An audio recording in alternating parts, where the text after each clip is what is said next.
আসসালামু আলাইকুম ভিউয়ার্স, জানিয়ে দিব সর্বশেষ সংবাদগুলো।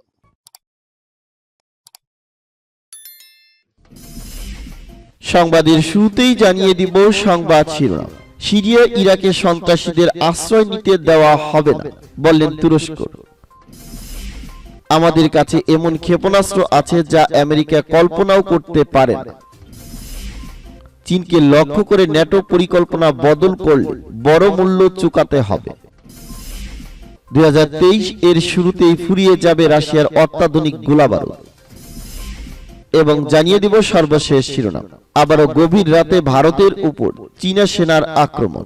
এতক্ষণ শুনছিলেন সংবাদ শিরোনাম, এখন শুনবেন সংবাদের বিস্তারিত। তো বন্ধুদের কাছে রিকোয়েস্ট রইল, এই ভিডিওতে একটা লাইক দিবেন, আর ভালো লাগলে অবশ্যই বন্ধুদের মাঝে শেয়ার করে দিবেন। সিরিয়া ইরাকে সন্ত্রাসীদের আশ্রয় নিতে দেওয়া হবে না, বললেন তুরস্ক। সিরিয়া ও ইরাকে সন্ত্রাসীদের আশ্রয় নিতে দেওয়া হবে না বলে হুঁশিয়ারি উচ্চারণ করেছেন তুরস্ক।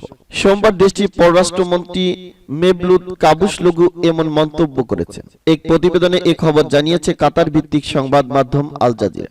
মেভলুত কাভুসোগলু বলেন, তুরস্ক সন্ত্রাসী গোষ্ঠী পিকেকে এবং এর শাখা পিওয়াইডি কে সিরিয়া ও ইরাকে আশ্রয় নিতে দেবে না।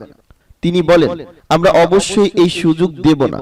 এ বিষয়ে যে যাই বলুক না কেন, আমরা আমাদের যা যা প্রয়োজন তাই করব। গত নভেম্বরে সিরিয়া ও ইরাকে সন্ত্রাস বিরোধী সামরিক অভিযান শুরু করে তুরস্ক। মূলত তুরস্কের কুর্দি মিলিশিয়া গোষ্ঠী পিকেকে এবং তাদের শাখা হিসেবে বিবেচিত পিওয়াইডি কে লক্ষ্যবস্তুতে পরিণত করে এই আন্তঃসীমান্ত অভিযান পরিচালনা করে দেশটি। আঙ্কারা বলছে, এই অভিযানের জন্য কারো কাছে থেকে অনুমতি নেবে না তারা, শুধু মিত্রদের সঙ্গে সমন্বয় করা হবে। তুরস্কের প্রেসিডেন্ট রজব তাইপ এরদোগানের মুখপাত্র ইব্রাহিম কালিন আল জাজিরাকে বলেন, জাতীয় নিরাপত্তা হুমকির মুখে পড়লে আমরা কারো সম্মতি চাইব না। তিনি বলেন, সিরিয়ার বিদ্যমান রাজনৈতিক পরিস্থিতি শুধু আঙ্কারার জন্যই নয়, বরং ইরাক, জর্ডান সহ অন্য দেশগুলোর জন্য হুমকি স্বরূপ। ইউরোপও এই হুমকির বাইরে নয়। Kurdistan workers party PKK, Kurdistan people's protection unit YPG এবং ডেমোক্রেটিক ইউনিয়ন পার্টি পিওয়াইডি তুরস্কের বৈধ লক্ষ্যবস্তু হিসাবে আখ্যায়িত করেন ইব্রাহিম কালিন। তিনি বলেন, এই গোষ্ঠীগুলোর সামরিক স্থাপনা আমাদের জন্য বৈধ লক্ষ্যবস্তু, সেটি তুরস্ক অথবা সিরিয়ায় যেখানেই হোক না কেন। উল্লেখ্য, গত নভেম্বরে ইস্তাম্বুলে বোমা বিস্ফোরণের ঘটনায় পিকেকে গোষ্ঠীকে দায়ী করে আঙ্কারা। যদিও এমন অভিযোগ অস্বীকার করছে সশস্ত্র গোষ্ঠীটি। ওই বিস্ফোরণের পরেই নতুন করে সিরিয়ার সীমান্ত এলাকায় কুর্দি মিলিশিয়াদের বিরুদ্ধে অভিযান শুরু করে আঙ্কারা।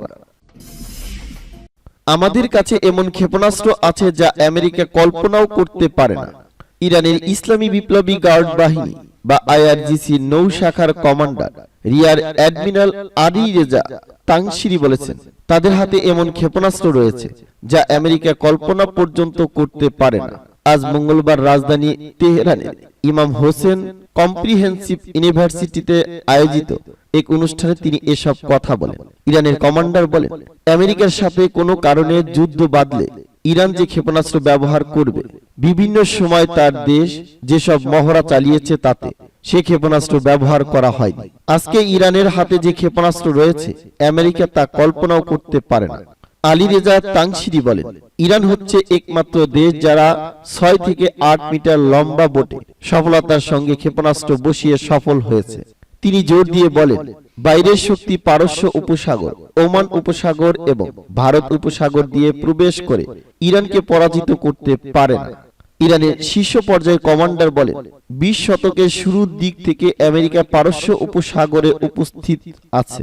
এখানে আমেরিকা একটি ডেস্ট্রয়ার স্কয়ার রাখতে প্রতি সপ্তাহে খরচ হয় $20 লাখ এবং একটি বিমান বাহিনীর যুদ্ধজাহাজ উপস্থিতি রাখতে খরচ হয় $50 লাখ। পারস্য উপসাগরে উপস্থিত থাকার জন্য আমেরিকাকে এই অর্থ গুনতে হচ্ছে।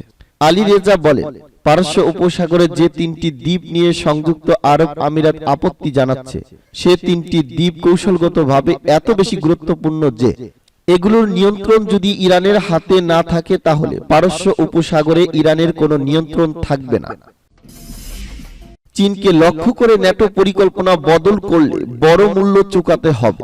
পশ্চিমা সামরিক জোট ন্যাটো চীনকে সরাসরি প্রতিদ্বন্দ্বী হিসেবে বিবেচনা করে না, কিন্তু চীনের অবস্থান ও আচরণের উপর ভিত্তি করে বেইজিং এর প্রতি বৈরী না হলেও সন্দেহপ্রবণ অবস্থান বজায় রেখে চলে। 2019 সালে ন্যাটোর মহাসচিব জেন্স স্টোলটেনবার্গ বলেছিলেন, চীনের উত্থানে চ্যালেঞ্জের সঙ্গে সুযোগও তৈরি হয়েছে, কিন্তু 2022 সালে ন্যাটোর সেই কৌশলগত অবস্থান অনেকটা বদলে গেছে। গত সপ্তাহে সভা শেষে দেওয়া বিবৃতিতে চীনের জন্য রাখা অনুচ্ছেদ, বেইজিং এর জবরদস্তিমূলক নীতিগুলো এবং রাশিয়ার সঙ্গে দর কষাকষির অংশীদারিত্ব এমন শব্দ ব্যবহার করা হয়েছে। চীনকে লক্ষ্য করে ন্যাটো পরিকল্পনা বদল করলে যে কোনো অর্থই জোটটিকে বড় মূল্য চুকাতে হবে।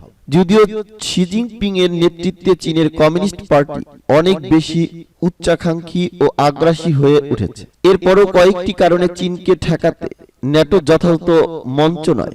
প্রথমত, চীনকে ঠেকানো ন্যাটোর প্রধান কাজ হলো জোটটিকে এত বেশি সম্প্রসারণ করা প্রয়োজন হবে যে এর অস্তিত্বই সংকটের মুখে পড়বে। শীতল যুদ্ধকালে সোভিয়েত ইউনিয়নের হামলার হুমকি মোকাবেলায় ইউরোপীয় দেশগুলো সমন্বিতভাবে ন্যাটো গড়ে তুলেছিল। ন্যাটো বা উত্তর আটলান্টিক চুক্তির বাস্তবায়নে সুস্পষ্টভাবে লেখা আছে, এই জোট উত্তর আটলান্টিক অঞ্চলের কল্যাণ ও স্থিতিশীলতা নিশ্চিন্তের একটি উপায়। ভৌগোলিকভাবে ন্যাটোর পূর্ব সীমান্ত থেকে চীন 2500 মাইলের চেয়েও দূরে অবস্থিত। দ্বিতীয়ত, ইউরোপে এখন যখন একটা সংঘাত চলমান, তখন ন্যাটো কেন নিজের সীমানার বাইরে বের হবে? রাশিয়া ইউক্রেন যুদ্ধ সবে 10 মাস পেরিয়েছে, কিন্তু এরই মধ্যে এই যুদ্ধ মহাদেশটির 75 বছরের ইতিহাসে সবচেয়ে রক্তক্ষয়ী ও ধ্বংসাত্মক সংঘাতে রূপ নিয়েছে। যুক্তরাষ্ট্রের প্রতিরক্ষা কর্মকর্তাদের সূত্র জানা গেছে, যুদ্ধে রাশিয়া ও ইউক্রেনের দুই পক্ষই কমপক্ষে 1 লাখ করে হতাহত হয়েছে। কিয়েভ ও মস্কোর মধ্যে শান্তি আলোচনার দূরবর্তী কোনো আলো এখন পর্যন্ত দেখা যাচ্ছে না, ফলে 2023 সালেও এ যুদ্ধ অব্যাহত থাকবে। ক্রিমিয়ান নিয়ন্ত্রিত নিতে দুই পক্ষই আরো রক্তক্ষয়ী যুদ্ধে অবতীর্ণ হতে পারে। এছাড়া ন্যাটো জোট নিজেই এখন অসংখ্য সমস্যায় নিমজ্জিত।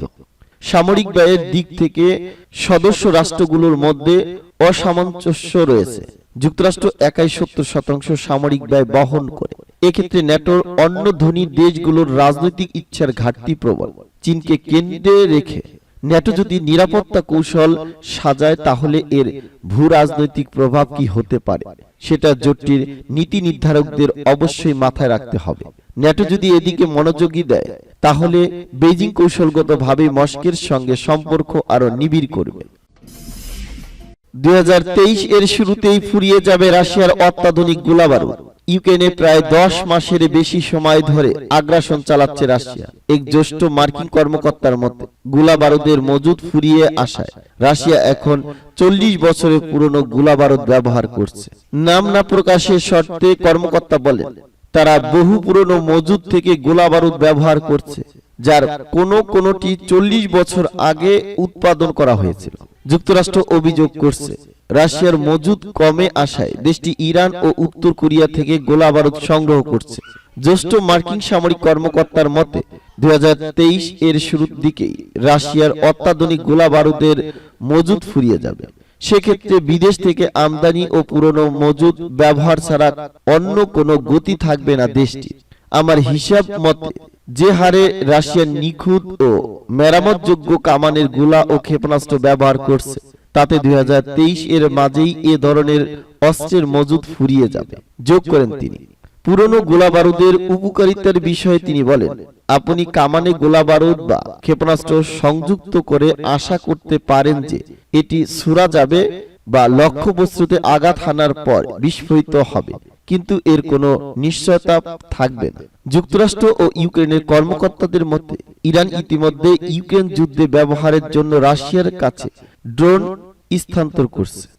এছাড়াও জাতিসংঘে নিযুক্ত যুক্তরাজ্যের প্রতিনিধি বারবারা উডওয়ার্ড শুক্রবার দাবি করেন, মস্কো ইরান থেকে শত শত ব্যালিস্টিক ক্ষেপণাস্ত্র সংগ্রহ করার চেষ্টা চালাচ্ছে।